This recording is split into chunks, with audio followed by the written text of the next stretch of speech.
களவு கொள்பவன் பேசத் தெரிந்த மிருகம்.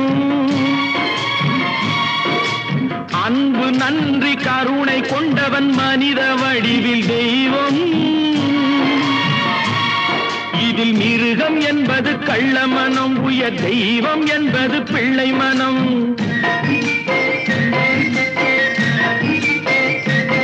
இந்த 6 கட்டளை அறிந்த மனது ஆண்டவன் வாழும் வெள்ளை மனம், ஆண்டவன் வாழும் வெள்ளை மனம்.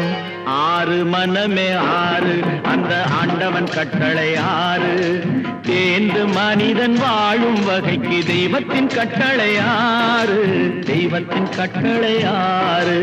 6 மனமே 6, அந்த ஆண்டவன் கட்டளை 6.